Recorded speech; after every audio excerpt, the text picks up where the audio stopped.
A impunidade ainda paira sobre as mortes de 493 pessoas ocorridas em maio de 2006. A maioria pobres e negros da periferia. Todos os indícios apontam para uma ação efetiva de grupos de extermínio da polícia como forma de retaliação aos ataques do PCC naquele ano. As mães e familiares dessas vítimas de violência policial se uniram em um movimento chamado Mães de Maio. São mulheres que transformaram a dor da perda na luta por justiça e hoje buscam um reconhecimento da sua causa para que o Estado não tire mais vidas em vão. Chega de chacina! Polícia assassina! Chega de chacina! Polícia assassina! Meu nome é Edinalva Santos, sou mãe do Marcos Ribeiro Filho. Ao todo, no laudo médico dele, foram 9 tiros que meu filho tomou de .40. Quer dizer, aquela que é para matar mesmo.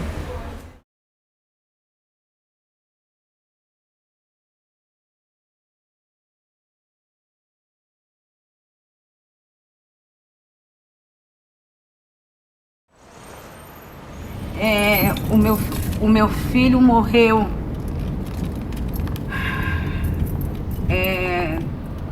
com uma abordagem policial. Eles sabiam quem eles estavam matando. Meu filho morreu com um tiro no coração, um em cada pulmão. Ele teve morte instantânea. Eles socorreram meu filho, entre aspas. Eles encontraram meu filho já estava morto.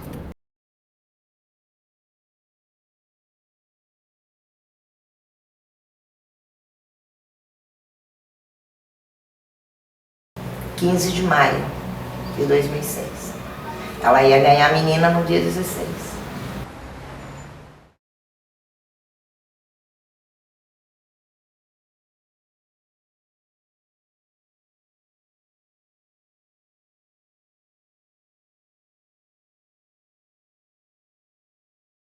Ainda ontem eu chorei por causa dele, porque ele era muito bom.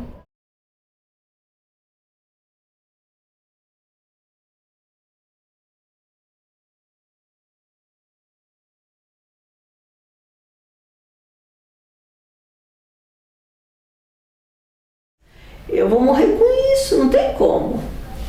Entendeu? Acho que nunca mais as festas vão ser como elas eram para mim. Os dias não são mais iguais.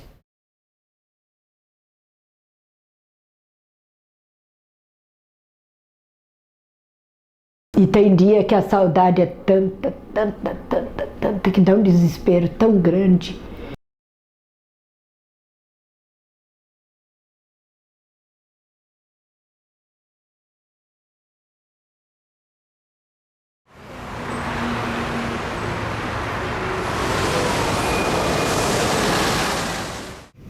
Houve em São Paulo um toque de recolher.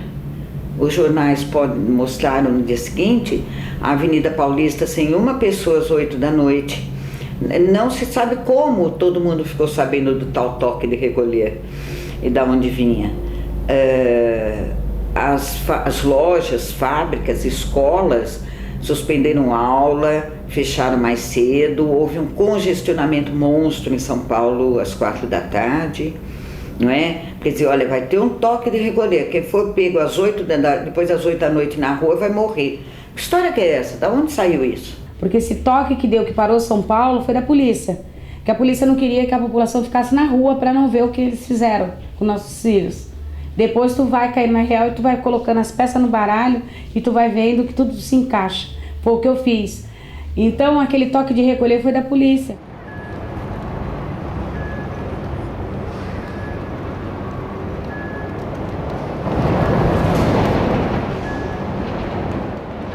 Começaram a ter umas mortes em Santos, aí a gente fica daquela expectativa, não sabe o que está acontecendo, né? E aí eles não foram para a escola, né? Não foi para a escola, aí quando chegou na quarta-feira, ele começou a vir o secretário de Segurança de Santos, o Perrenot, o de São Paulo. Olha, tá tudo normal, as escolas estão abrindo, não tem problema nenhum, é a vida normal, né? Foi quando eles pegaram o menino, puseram para fora baleou ele com 8 tiros. Meu filho tentou correr porque meu filho falou, eu não vou ser revistado. Se eles já atiraram nos meninos, vão atirar em mim também. Só que meu filho tentou correr e meu filho escorregou naquelas boquinhas da Sabesp, em cima da calçada. Conforme ele escorregou, ele tomou um tiro na perna. No tiro na perna, ele tentou se defender, ele pôs a mão, tomou um tiro na mão que transfixou a testa dele, tomou mais 2 tiros na cabeça, um tiro no pulmão, um tiro no coração. Sabe que o Matheus foi para a escola, chegou na escola, encontrou o Ricardo, que era um amigo dele, que estudava inclusive na mesma classe, e falou, vamos, aí falou, a professora, a diretora falou que não ia ter aula. Uns falam que ele estava do outro lado, e o Ricardo, aí chegaram já no Ricardo, 2 motos com 2 encapuzados, cada uma. Parece que já tiraram no Ricardo, ele levou mais de 5 tiros, maioria na cabeça, nos olhos, inclusive. E a gente acha que a outra moto deve ter ido, acabou pegando o Matheus, porque na realidade tinha muita gente nessa hora. Aí vim aqui e chamei meu marido, falei, então estão atirando. Aí ele ficou preocupado, porque eles iam para a escola. Aí ele pegou e falou assim, aí eles estão na rua, né? Eu falei, não vai, porque não estão atirando, e eles devem estar em lugar seguro, né? Eles devem estar em lugar seguro, não se preocupa. Falou, mesmo assim ele não escutou, saiu correndo. Quando ele saiu correndo, que ele chegou, a 2 quadras, são 2 quadras pequenas, né? Já estava o Ricardo agonizando em frente à pizzaria. Aí ele foi, quando ele chegou lá, que ele virou a esquina, o Matheus já estava no chão, morto. Quando esse menino chegou aqui, eu estava deitada assim, mas não dormi. Foi um dia que eu não dormi, passei o dia em branco. Ele pegou, ele falou, ai mãe, vim buscar uma amoxicilina. Até então eu não sabia que a amoxicilina dele estava aqui. E não tinha local nenhum aberto, e ele disse que se tivesse local aberto, ele não tinha nem vindo aqui. Quando foi no dia seguinte, eu liguei o rádio polícia, sem conseguir dormir a noite toda, e o rádio falou que houve uma matança na nossa região, tinha 16 corpos no ML, e ele estava com a relação com o nome de todos e ia dar por etapa. Aí eu fiquei prestando atenção para ver se eu conhecia alguém, e o terceiro da lista era meu filho. Coisa mais insuportável de uma mulher, de uma mãe, ela saber de uma morte de um filho. Imagine tu escutar pelo rádio.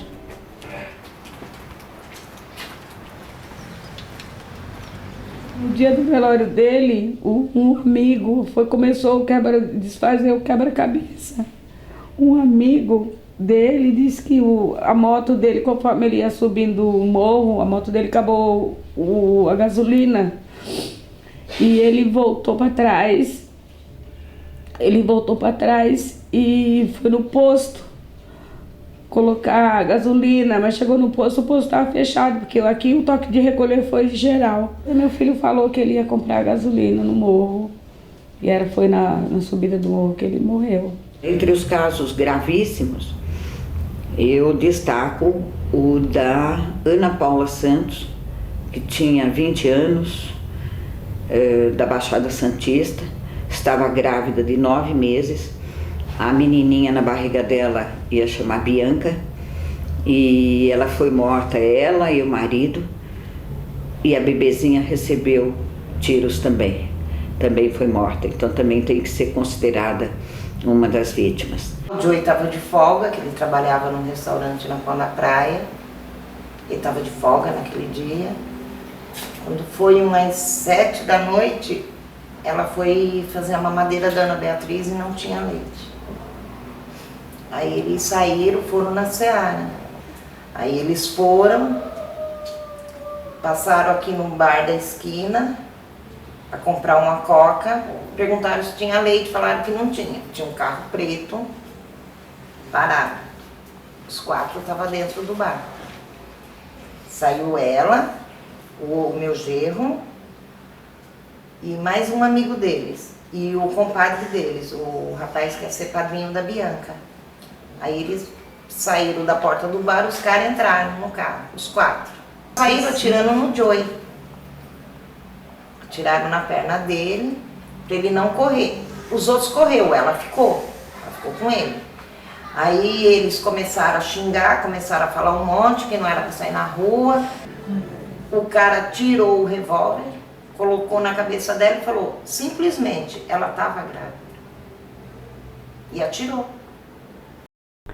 Foi lá embaixo, num bar aí na Rua das Candeias, teve lá com os colegas, e depois o colega disse que levou ele de moto, um pedaço, para ir encontrar a namorada, mas aí o caminho foi extraviado, ele não foi lá.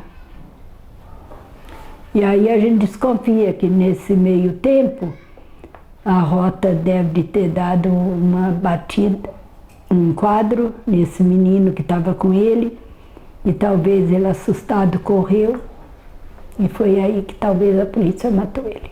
Só que os meninos ficaram com medo e nunca confessou isso, que eles têm medo, né? Então a gente desconfia Deus desse dia. Tem testemunha que diz que viu a pessoa encapuzada vestindo a calça cinza do uniforme da PM e o coturno. Além disso, o armamento utilizado, todo de grande calibre, de uso exclusivo da polícia. A polícia chega na mesma hora, então ela estava ali perto. Ela já chega, já sabe o que vai acontecer. E por que, e uma das perguntas que eu faço, por que eles não saíram atrás? Se tinha acabado de acontecer, por que eles não foram atrás das motos? Os crimes de maio foram uma das coisas mais horríveis pelas quais o Brasil passou, não é? Supera o número de qualquer guerra, não é?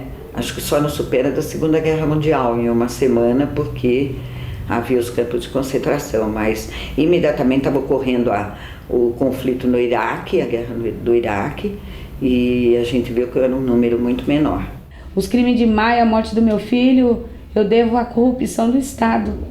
O Estado estava corrompendo e foi através de uma corrupção, porque a corrupção mata. Só mataram na periferia. A gente não viu um filhinho de papai morrer. Não porque a gente quer que eles morressem, não. Porque nenhum deles morreu. Que a polícia atacou a periferia.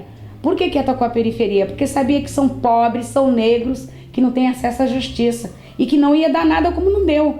Então, aquilo que aconteceu em 15 de maio de 2006, foi orquestrado.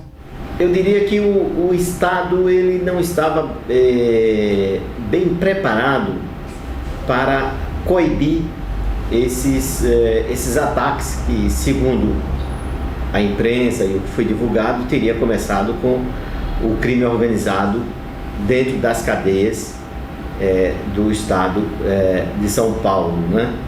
E esses crimes, eles deviam ser combatidos, não combatidos depois que aconteceu, mas deviam ter sido prevenidos, quer dizer, o Estado evitar que acontecesse. O PCC não matou, quem matou nossos filhos foi o Estado. Porque se o PCC tivesse matado nossos filhos, com certeza eles estavam no banco do réu. Ataque de PCC ia matar meu filho, em troco de quê? Que meu filho não era viciado, não bebia, não fumava nem nada. Queria saber o porquê, e eu tinha a obrigação de perguntar para a polícia quem tinha matado meu filho. Mas depois de tantas histórias que eu escutei que tinha sido polícia, eu falei, Débora, não vai dar em nada, porque polícia não vai investigar a polícia. Não me conformava do meu filho ser um trabalhador. Trabalhar de atestado médico, ser um gari, um miserável gari, mas honesto. E eles colocarem no jornal que meu filho era um bandido. E quando eu caí na cama do hospital, meu filho apareceu para mim. Meu filho falou, mãe, levanta, mãe, não vai embora, eu não quero estar aqui. Luta, mãe, luta. E eu tô aqui até o dia de hoje, já bem doente. Eu sou uma pessoa doente, mas eu tento não transparecer. É uma luta muito grande. Porque de lá pra cá eu comecei a fazer as investigações. Então, a Débora me procurou, que também perdeu, né, o filho assassinado por policiais. Aí eu falei, não, mas eu tenho que saber o que aconteceu com meu filho. Já que a gente vai entrar nessa, de descobrir. Porque até então, a Débora e eu, a gente se uniu porque eu não tinha prestado depoimento ainda na delegacia o que tinha acontecido com meu filho. Até aí eu não sabia se era bandido, se era polícia que tinha matado meu filho. Até aí eu não sabia. Mas depois eu criei coragem junto com a Débora, né, que é outra corajosa, força guerreira. Eu falei, não, vamos passar por lá e vamos saber. Aí olhando os processos eu vi que não tinha o processo do Matheus. Um tinha o exame toxicológico do Ricardo, do meu filho não tinha. Tinha exame de balística, se não me engano, no do Matheus. Então algumas coisas estão faltando. Aí eu falei assim. Aí eu vi que o delegado colocou assim, pedindo um arquivamento, dizendo que devia ter sido morte por dívida de tóxico. E que o Ricardo deve ter sido morto por queima de arquivo. Não é assim, não vai por qualquer coisa, o delegado coloca alguma coisa que ele achou, no intuito de arquivar o processo, inventar alguma coisa, né? Aí o marido foi lá e conversou com ele, e aí ele falou, seu João, tudo bem, eu sei, a gente vai ver, então vamos fazer o seguinte, o senhor vai atrás do exame toxicológico dele, vai na escola e pede o atestado, que ele teria que estar na aula, nesse horário, não era para ele estar. Então tá bom, aí ele foi, aí pegou, nós fomos na escola, a escola deu o atestado, que realmente, né, ele estava estudando e tudo. E a gente foi pegar, aí ele pegar o exame toxicológico dele, aí também deu negativo para tudo. Igual o do Ricardo, então todo negativado. Mandaram um telefonema, desculpe que a gente mataram ele enganado. O juiz foi no juiz, o povo do centro está aí se virando, que naquele tempo mataram 6, tudo ali. E ele estava esperando ali. Quando chegaram, não perguntaram quem estava fumando maconha, que ele não fumava, ele não bebia, ele não dançava. O promotor da Baixada Santista, Dr. Otávio Borba, o que ele fez com a gente? Falou pra gente pegar a boa conduta do nosso filho, pôr na parede, sentar no sofá e ficar olhando com a boa conduta dos nossos filhos. Ainda falou pra gente que os policiais estavam desequilibrados. Quer dizer, desequilibrados sai matando o filho da gente. É certo isso? Por que eles não foram matar o filho de bacana? Para ver se essa corrupção, os policiais iam continuar matando os filhos nas periferias, negros. Ele ia matar? Não ia matar. Puseram no jornal que meu filho era um desocupado. Os outros meninos eram bandidos, estavam num bar,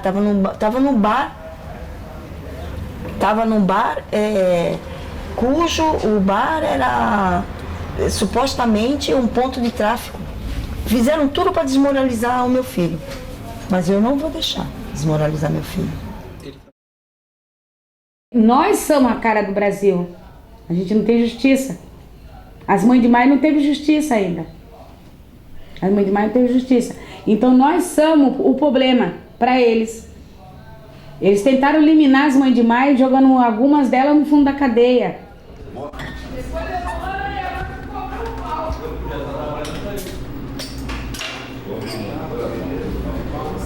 Quando foi dia 5 de agosto de 2009,